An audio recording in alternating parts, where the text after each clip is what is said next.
Buongiorno e bentornati all'italiano. Supersite exercises are due on Sunday night. Just a little reminder.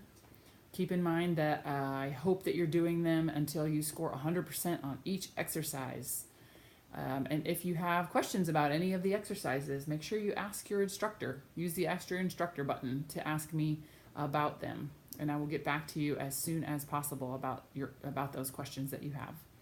Next week we have conversations, individual conversations online at different at the times and dates that you hopefully have already signed up for.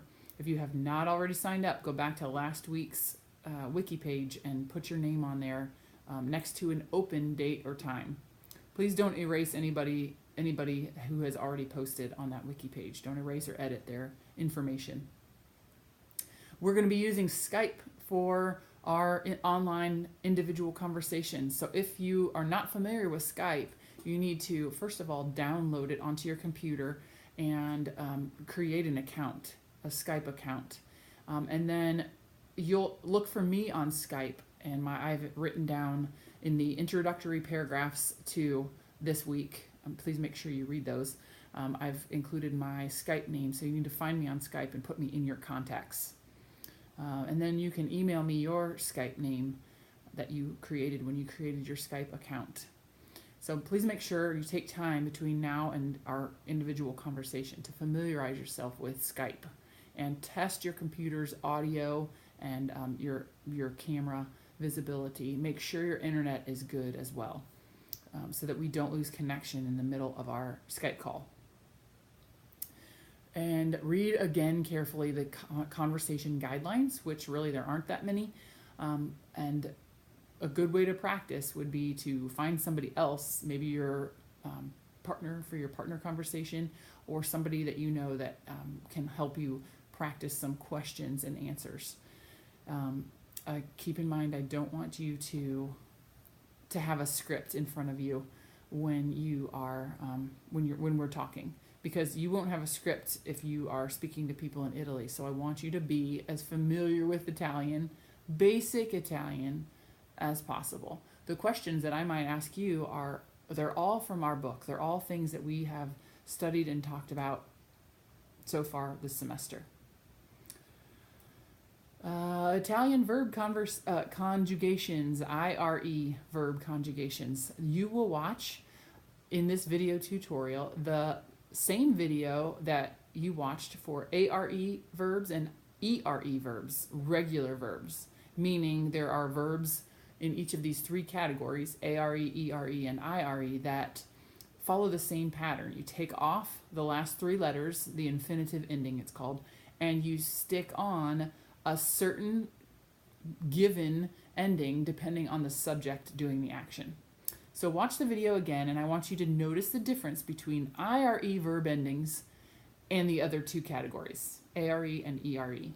Again, you'll find that there are a lot of similarities among all three categories. There are just a few forms that are different. Make note of these forms and practice them. And then submit your answers to my questions. Incomplete sentences using good English as always.